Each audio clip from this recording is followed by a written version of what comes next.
In the previous videos and on our journey to understand the Creator's calendar, we have observed how the fixing of dates and the watching out for celestial alignments go contrary to the divinely appointed times of Elohim. However, we do know that the year is to begin with a month which marks a period, and Yahweh makes it known that this is the month of Abib.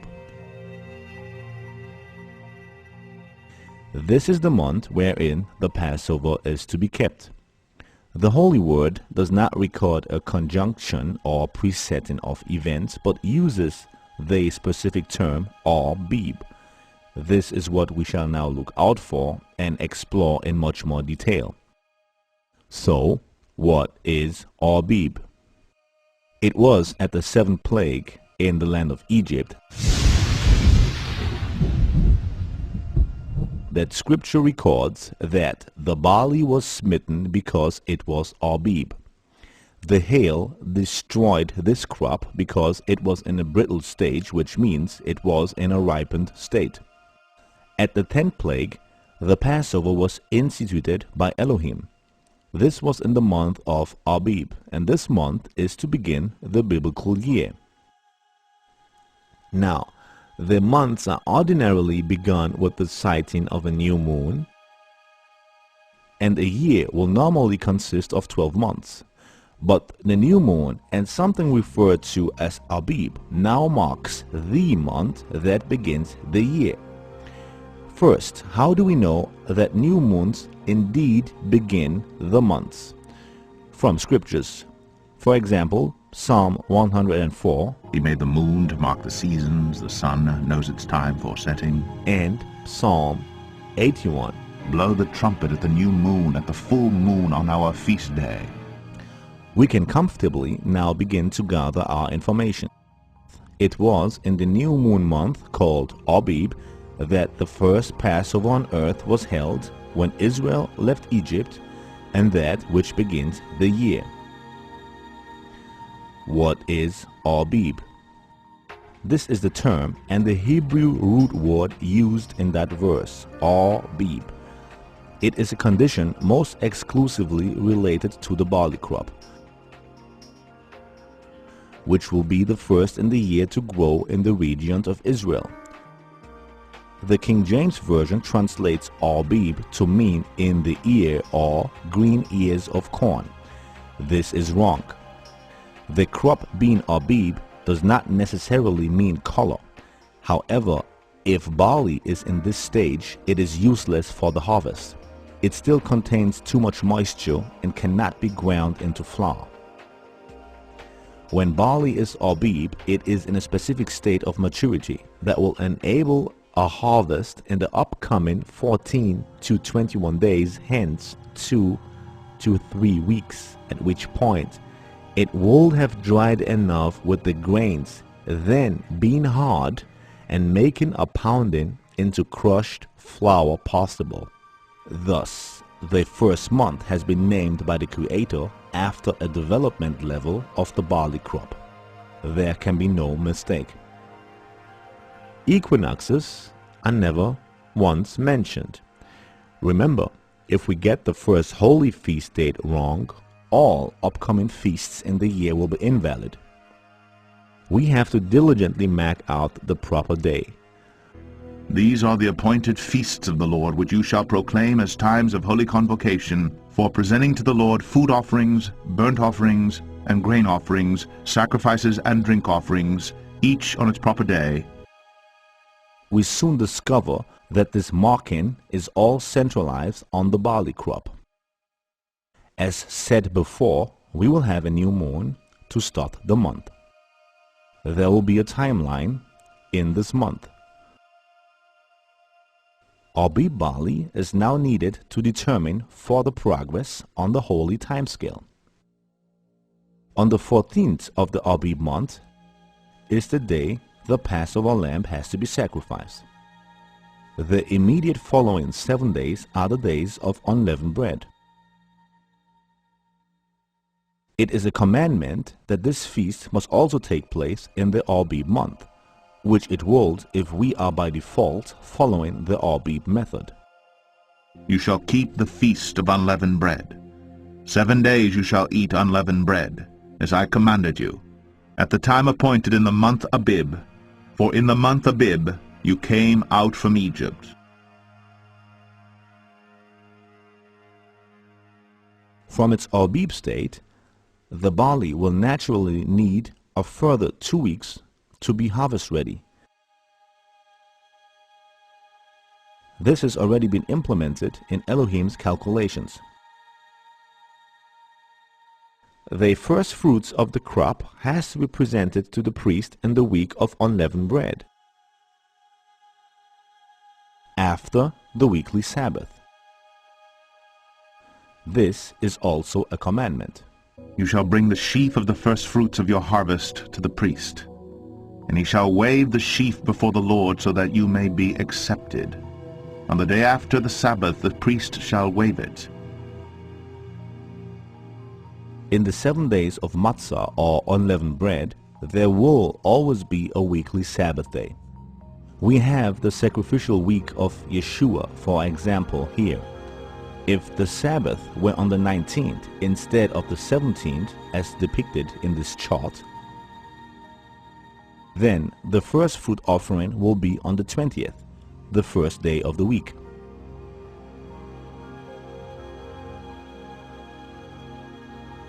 Now, the first fruits also mean that the harvest is to start. Israel may not eat of the crop until the Bikurim or the first fruits offering has been presented before the priest. At the first fruits, the harvest begins. The barley has now moved from being Abib to being harvestable. This is also a requirement. You shall count 7 weeks. Begin to count the 7 weeks from the time the sickle is first put to the standing grain. From the Bikurim, we now number the 7th Sabbath to count down to Shavuot, which is Pentecost, the Feast of Weeks. Then you shall keep the Feast of Weeks to the Lord your God with the tribute of a freewill offering from your hand, which you shall give as the Lord your God blesses you. Without the barley being in the Abib state, there is no possible way of determining these set times. We repeat, we need the barley development and not the equinox. Very simple and totally dependent on the divine appointment of Yahweh. New moons are seen all around the globe, and barley too is grown worldwide. Where does the sighting and observation now take place? And the Lord spoke to Moses, saying, Speak to the people of Israel, and say to them, When you come into the land that I give you, and reap its harvest, you shall bring the sheaf of the first fruits of your harvest to the priest. All the conditions must be met in the Holy Land Israel. No other place is acceptable to the Father. Our salvation is tied into Israel. So we will briefly summarize. Abib shall be the beginning of months. It is when Israel left Egypt. Matzah is to be eaten in the month of Abib. The first fruits are brought in the month of Abib. The Passover has to be kept in the month of Abib. The harvest is to begin in the month of Abib. All is dependent on the Abib stage of the barley. But wasn't the barley already Abib at the 7th plague in Egypt? Yet Israel left at the 10th plague. Was this not too late? Remember in Leviticus 23, the 10th verse, we know that the right conditions are met in Israel to begin the month and feast. It was the Almighty, the Creator Himself, who knew of these conditions and instituted these first feasts for Israel. When the barley is Abib and the new moon is sighted in Israel, then may we begin with the celebration of the Father's holy feasts. So I do hope that these studies have helped you to understand how the calendar of the Creator is derived. And knowing this, we now look forward to the right conditions in Israel, where the Father makes it known when His holy feast days are to begin.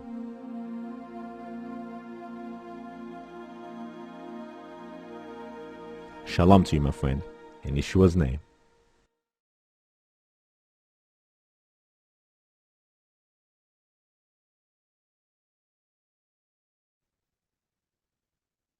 This just happens to be the same field where we found the Abib barley last year. If you look, can you pause it? Go back just a smidgen.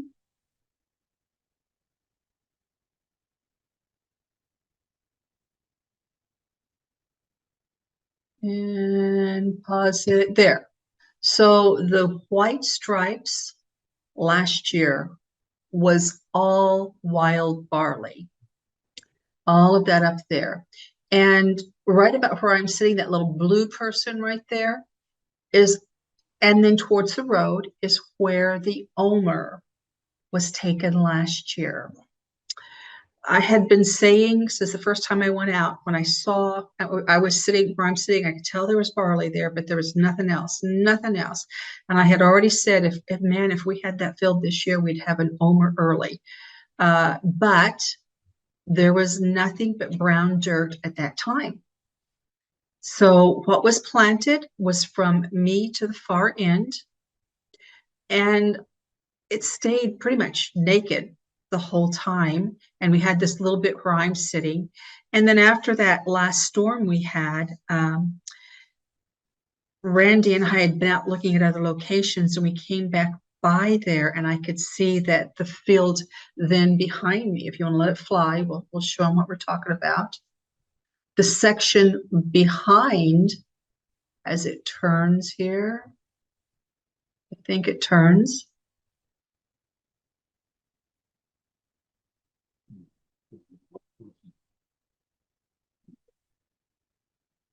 So you can see all that barley now that has grown in behind that area.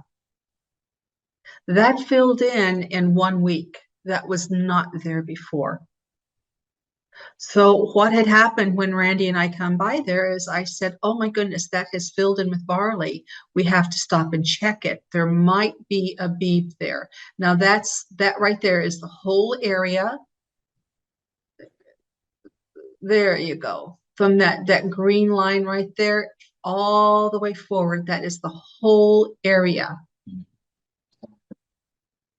Yep. And back up and back up.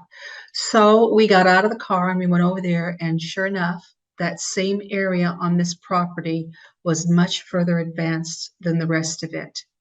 And we were able then to say that there was enough barley to begin the year. But now we have some pictures. We've gone back today and we've taken the drone, and Randy's got some really good pictures and videos we can look at that shows exactly that area I'm sitting in, how far actually gone it is, because it's a lot of it is, well, you can only put your fingers on it, it's going to shatter. And a huge percentage of it is that way. We'll just go with Randy's photos and we'll look at them as they play here on the computer. So that's me back up there in the foreground. The really dark brown, and then just in front of me as well, you just see a rusty edge right there that I'm sitting in compared to the rest of the field. And that is all barley that the stalk is dying. And I would say 80% of the barley in that is tan. Absolutely. Yeah, yeah. No, and there's some of it already in there that is indivisible by the fingernail. It's leathery, it's hard, and you cannot cut it with your fingernail. And that's past where we want it.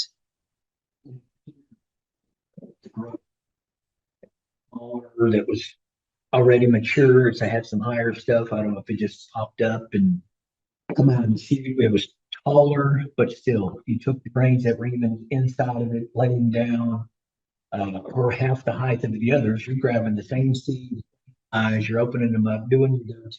They're all there. They're all there. They're all there. Right. And what Randy's talking about is the first flush.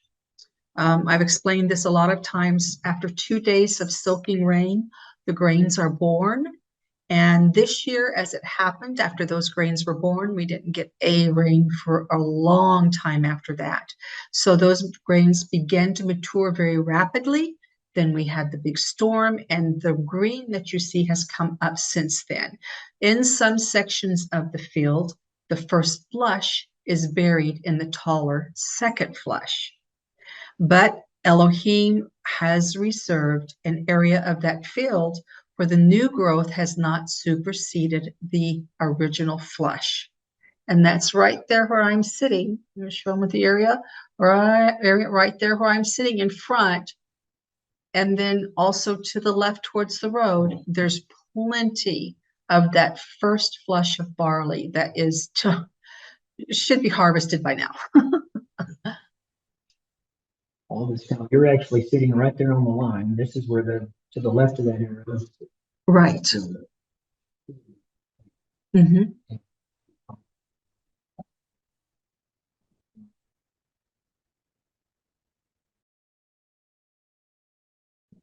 Can you pull the screen? Can you enlarge the screen that you have with that?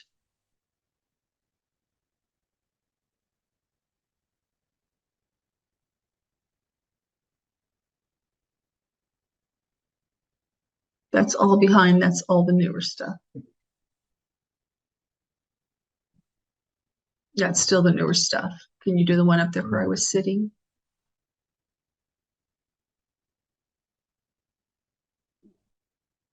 Oh, look at that. See, okay, there you go. Now you can really see, if you can zoom in on some of that in front of me, you can really see how dark those kernels are getting to be in there.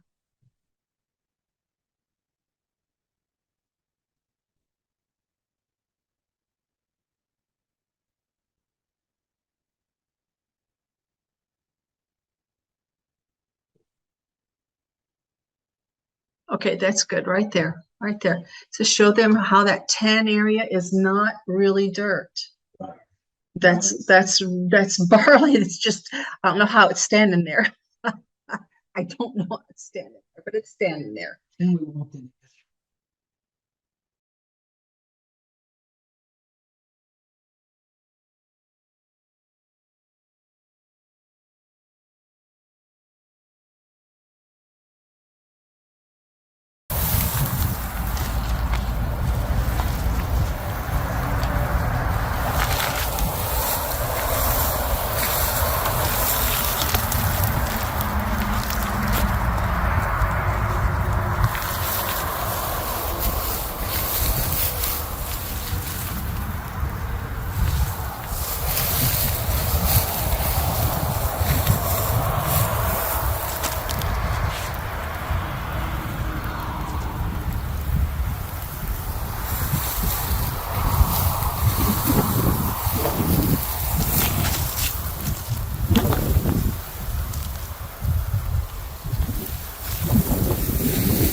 Yeah, it really does. Yeah. Okay, guys, that's really what we had to show you, that the barley is beginning to shatter. Some of that's beginning to shatter, probably about 5%. That number is going to increase because the ones that we had, our plan was to use that slow-mo, and when Randy flipped it to put some sound effects with it, and we couldn't get the slow-mo to work. A cymbal clash. Something. We were going to play with it, but we couldn't get the slow-mo to coordinate with my with me and Randy on my phone with me and Randy. But it's enough that there's enough out there that's not shattered, but you could flip and it would shatter, that it's really, really, really going to go fast. It's really going to go fast. Hey, Joe. Yeah. Yeah. So today is Tuesday, no, Wednesday. Today's Wednesday. Yeah. You got Thursday, Friday, Saturday, Sunday. You got 4 more days. What's the weather for the next 4 days?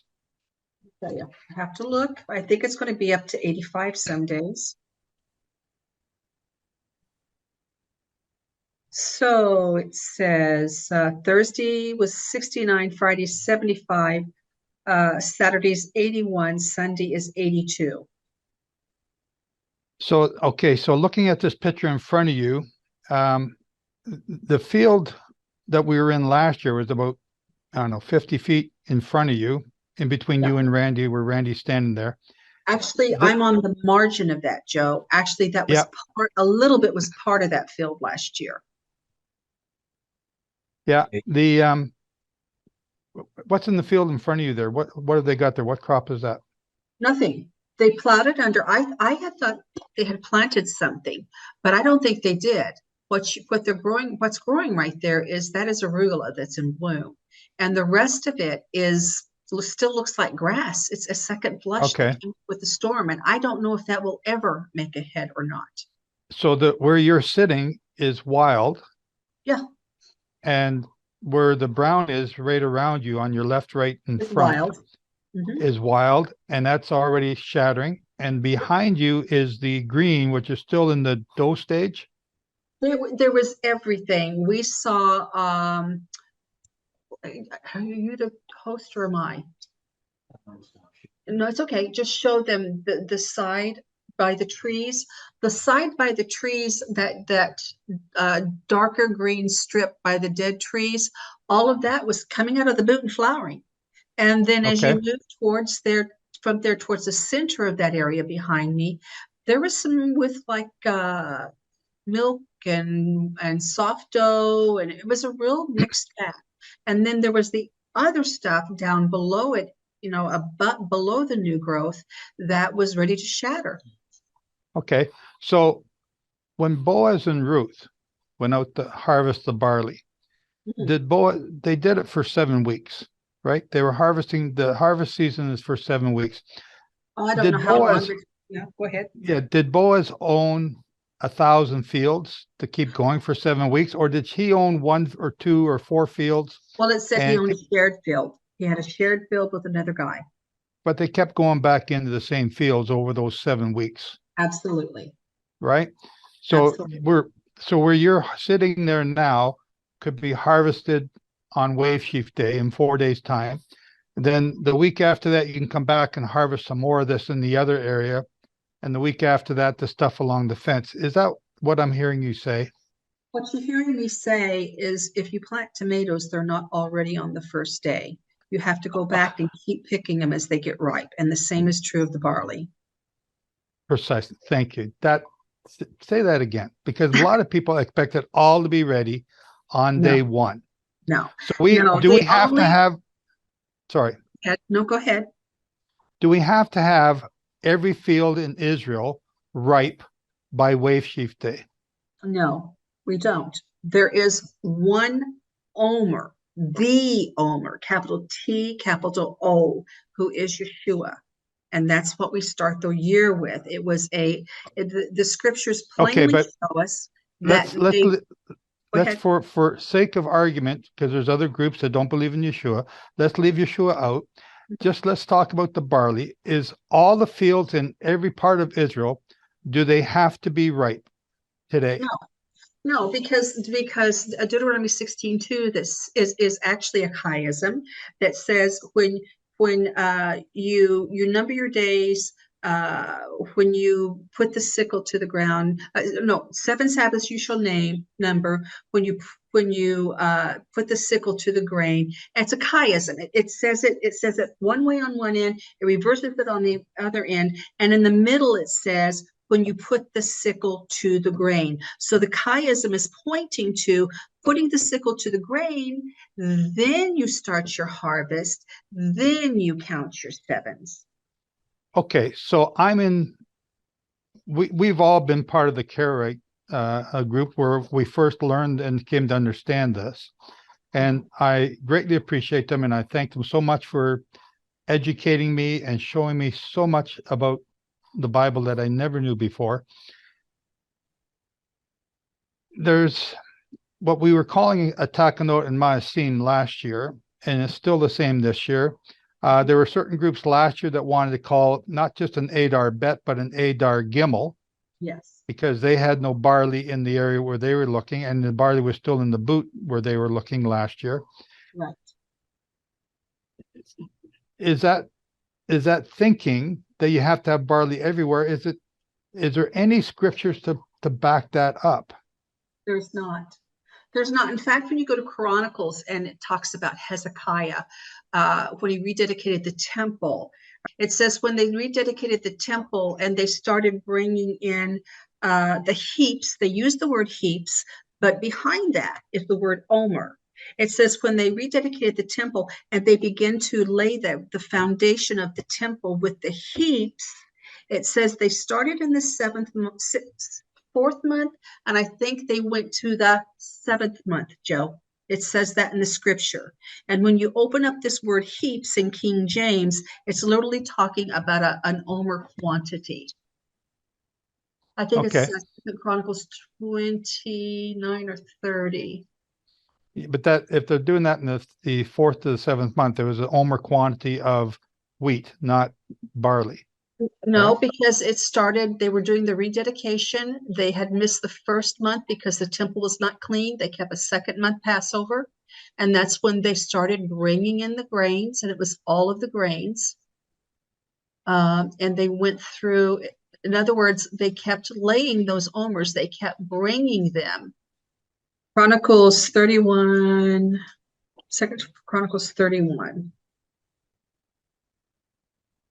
Okay, give me King James. All right. Moreover, he commanded that the people that dwelt in Jerusalem to give portions to priests and Levites, that they might be encouraged the law of the Lord. And as soon as the command came abroad, the children of Israel brought in the abundance of the first fruits of corn, barley, and wheat. Okay. And the third month, they began to lay the foundation of the heaps, the omers, and finished them in the seventh month. Okay. Okay, so they began in the third month. The third month, they had done the Passover as a second month because they were not all the way finished with cleansing of the temple. I believe, if I remember correctly, they didn't finish the porch until the 16th day. So they kept a second month Passover.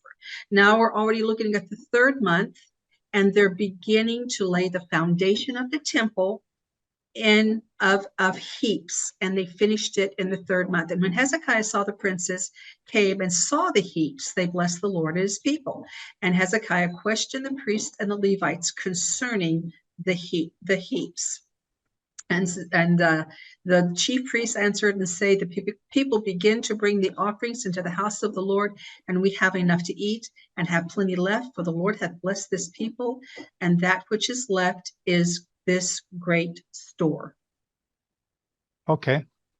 Another question. Mm-hmm. It has to do with the authority to go and search for the barley. Some people say because you're a woman, you don't count. Because Randy doesn't live in Israel, he doesn't count. He's not Jewish. Who is a reliable witness? Anybody with a good character. Anybody with a good character. Okay, so you want to? I mean, can I talk about Yeshua? Can we talk about that, or that's not that we can't? We only have to talk about the first covenant writings.